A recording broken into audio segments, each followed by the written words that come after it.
Hello বন্ধুরা, আজকে আবারও চিকেনের রেসিপি নিয়ে এসেছি। তবে এই রান্নাটা খুবই লাইট হবে। পেঁয়াজ নিয়েছি, এটা খুবই লাইট বানাবো।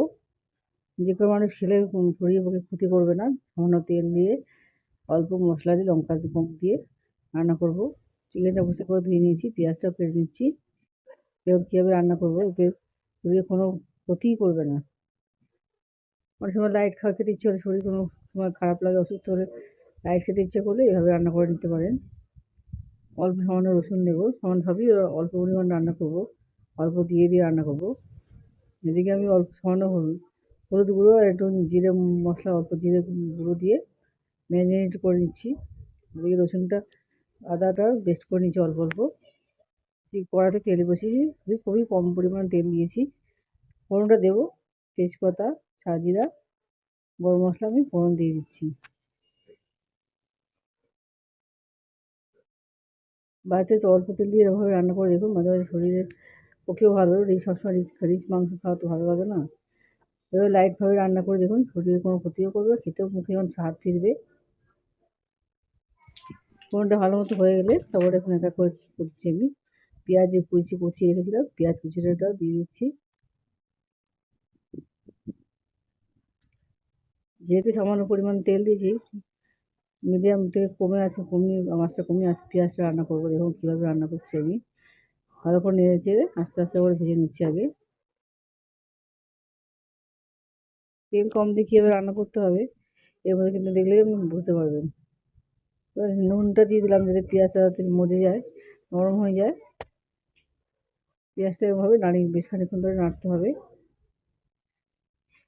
আস্তে আস্তে দেখুন আস্তে এমনি নরম হয়ে যাবে। এদিকে চিকেনের মধ্যে সামান্য পরিমাণ দই দিলাম, বেশি দই না, সামান্য পরিমাণ অল্প অল্প দই দিয়েছি। সবই অল্প অল্প মশলা দিচ্ছি। এবার চিকেন মশলাও দিয়ে দিচ্ছি, চিকেনে অল্প করে সবজি মশলা, চিকেন মশলা দিয়ে আবার অল্প যা দেবেন সবই অল্প দেবেন। এবার খেতে ভালো লাগবে, এতে লঙ্কা গুঁড়ো দিয়ে দিলাম। এতে ঝাল নেই, ঝাল ছাড়া যে লঙ্কা গুঁড়োটা আছে সেটাই দিয়েছিলাম আমি। এবার দিয়ে সমস্ত দিয়ে আগে ম্যারিনেটটা করে নিচ্ছি। তারপরে সময়ের মধ্যে নুনও দেওয়া আছে, সব দিয়ে ভালো করে ম্যারিনেট করে নিয়েছি। ওদিকে গরম মশলা দিয়ে তেল বসিয়েছিলাম, ওটা গরম হয়ে যায়, ভালো মতো পুরোটা হয়ে যাক। এদিকে এটা করে নিচ্ছি আমি। পেঁয়াজটা এভাবে নুনটা দেওয়াতে অনেক কিন্তু নরম হয়ে গেছে। আর একটু নরম করতে হবে, পেঁয়াজ নেড়ে ছেড়ে।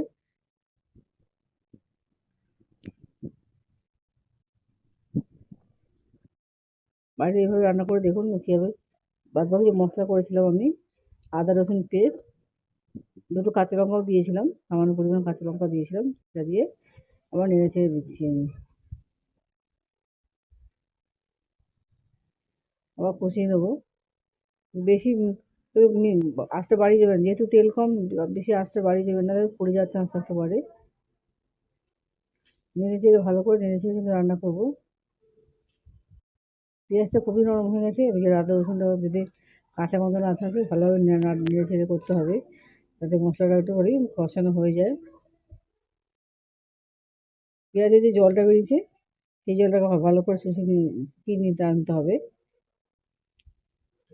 পরিমাণ মতো হলুদটা দিয়ে দিলাম, দিয়ে আবারও ভালো বেশ খানিকক্ষণ ধরে নাড়বো, যাতে কাঁচা হলুদের গন্ধটা যাতে না ছাড়ে। হলুদের গন্ধটা দূর করতে আবার বেশ খানিকক্ষণ ধরে নাড়তে হবে। দুটো কাঁচা লঙ্কা, গোটা কাঁচা লঙ্কা দিয়ে দিলাম। যদি ঝাল যারা খেতে ভালোবাসেন এই লঙ্কাটা দিয়েও খেতে পারবেন।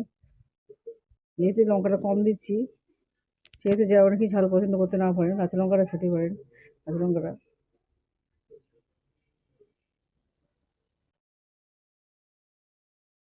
আমার চ্যানেলে বিভিন্ন রকম চিকেনের রেসিপি আছে। এই চিকেনটা একটু অন্যরকমভাবে রান্না করেছি, এরকম একবার ট্রাই করে দেখতে পারেন। এই করতে করতে মশলা অনেকটাই কষিয়ে এসেছি, অনেকটাই কিন্তু শুকিয়ে গেছে। এবার আমি চিকেনটা ম্যারিনেট করেছিলাম ওটাকে দিয়ে দিচ্ছি।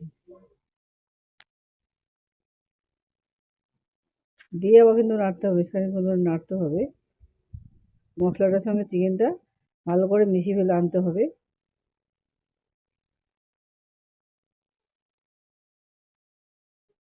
চিকেনটা কিন্তু যেহেতু ম্যারিনেট করা ছিল অনেকটাই নরম হয়ে যাবে। যে কোনো মানুষ এই মাংসটা খেতেই পারবেন, বাচ্চারাও এটা খেতে খেতে পারবেন, যেহেতু ঝাল ফাল কম আছে খেতেই পারবে।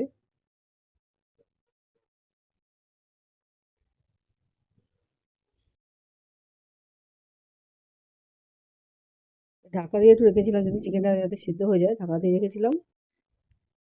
দিয়ে ঢাকা দিয়ে দিয়ে রান্না করবো, যেহেতু ঢাকা দিয়ে দিয়ে রান্না করবো, যেহেতু আমাদের তেলের পরিমাণ কম সেহেতু এই আস্তে আস্তে কষিয়ে কষিয়ে রান্না করতে হবে।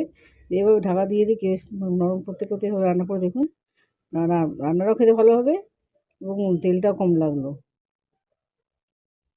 লাইক এবং সাবস্ক্রাইব করতে বলবেন না, কমেন্ট অবশ্যই আমাকে জানাতে পারেন কারা কারা এভাবে অল্প তেলে কীভাবে চিকেনটা রান্না করবেন। তাতে দেখুন কতটা জল বেরিয়ে গেছে, যেহেতু ঢাকা দেওয়া ছিল কতটা কিন্তু জল বেরিয়ে গেছে, চিকেন থেকে অনেকটা জল বেরিয়ে এসছে। জলটাকে আবার একটু বেশ খানিক্ষণ কষিয়ে নেবো। বেশি তেল খেতে হবে এরকম কোনো কথা নেই, শরীর যদি সুস্থ থাকে সেই জন্য লাইটভাবে রান্না করে দেখুন। তেলে ঝালে মশলা এতভাবে না রান্না করলে খেলেও হবে, শরীর যাতে ক্ষতি না করে সেভাবে রান্না করে দেখুন। ভালো মতো করে কষানো হয়ে গেছে কি সুন্দর করে। শেষের দিকে আমি একটু গরম মশলা গুঁড়ো দিয়ে দেবো, দিয়ে আবার একটু নাড়িয়ে দিয়ে দেবো, নাড়িয়ে দিতে হবে যাতে গরম মশলাটা সমস্ত চিকেনের মধ্যে ছড়িয়ে যায়।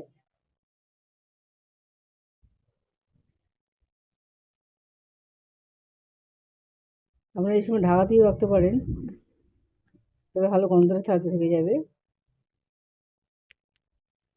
আবার দেখুন আমার রেডি হয়ে গেছে আমার চিকেনের রেসিপি।